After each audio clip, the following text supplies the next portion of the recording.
The moment his hand grabbed her skirt, everything changed. Not just for her, for everyone watching.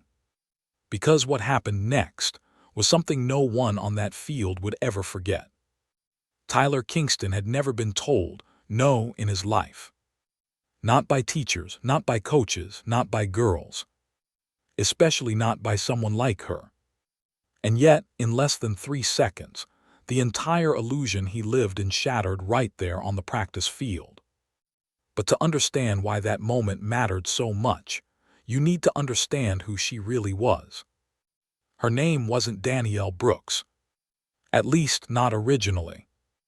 When she first stepped onto the campus of Westbridge University, she introduced herself as Ariana Cole ***, a transfer student, 28 years old, quiet, composed, and very clearly out of place among a squad of 19-year-old cheerleaders who measured worth in popularity and proximity to power.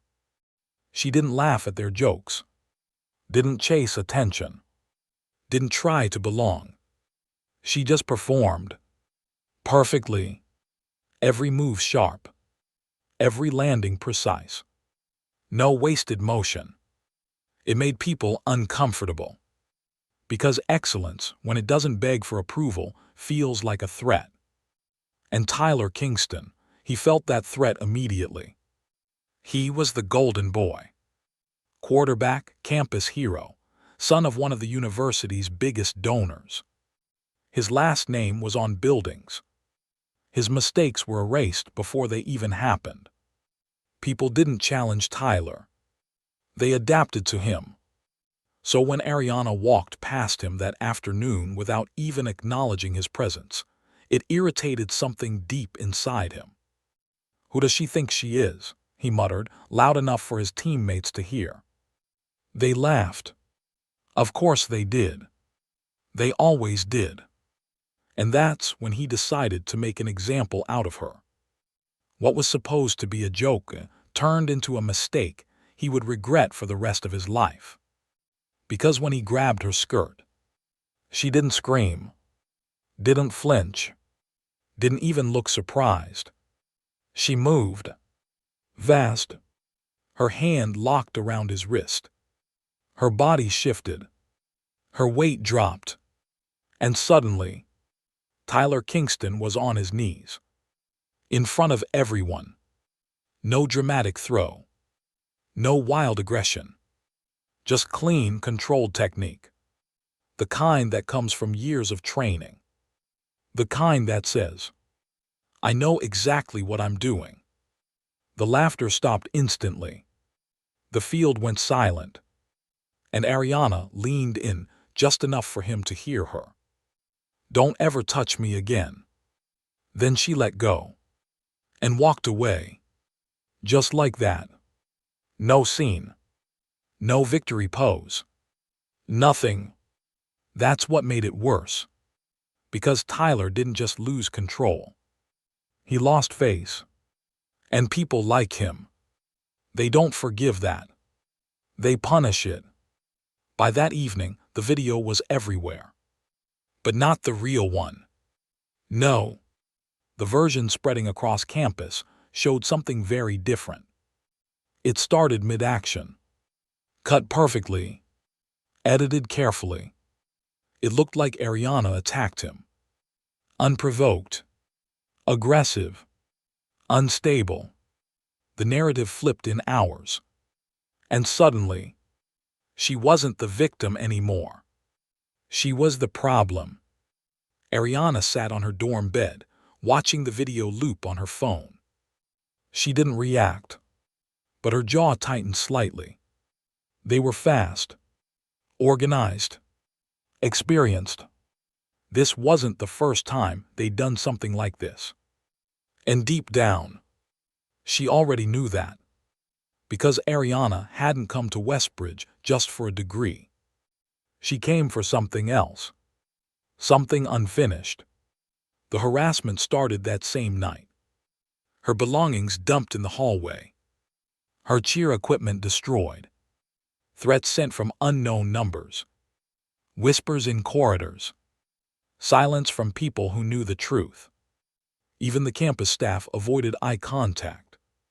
It was like stepping into a system designed to crush anyone who didn't fall in line. And Tyler, he leaned into it. He approached her at a campus event, smiling for the crowd. But his words were cold. "You don't belong here," he whispered. "No one's going to believe you." Ariana looked at him calmly. "I don't need everyone to believe me," she said. "Just the right people." That was the first time Tyler hesitated. Only for a second. But it was there. And it annoyed him. So he escalated. The cheer captain, Lacey Moore, suddenly reassigned Ariana to the most dangerous stunt in their routine. No practice. No preparation. No warning. Just a forced promotion to the top position. It looked like an opportunity. It was. It was a setup. Because if she fell, it would look like her fault. And if she refused, it would prove she didn't belong. Either way, she lost. At least, that's what they thought. The stadium was packed the day of the performance. Donors, faculty, media, the perfect audience. Ariana stood at the top of the pyramid, 15 feet in the air. She felt it immediately. Something was wrong. The base wasn't stable. The timing felt off. And then, they dropped her. Not accidentally. Not clumsily. Deliberately. She hit the ground hard. The pain exploded through her shoulder. The crowd gasped.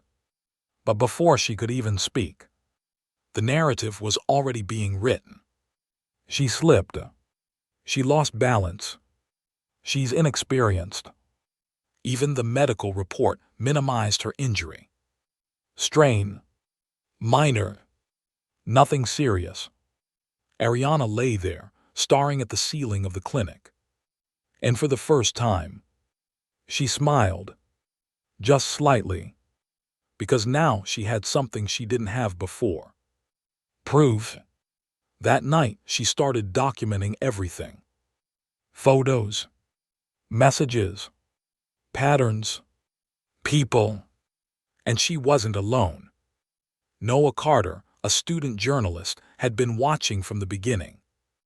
He saw the inconsistencies, the edits, the manipulation. And when Ariana showed him the evidence, he didn't hesitate. They started digging. And what they found was bigger than Tyler. Much bigger. Past complaints. Disappeared. Injuries. Covered up. Students silenced. Careers ruined. All connected. All protected. By money. By influence. By fear. And then, they found her. A former cheerleader named Alina Reyes. She had been pushed out 2 years ago after reporting an assault.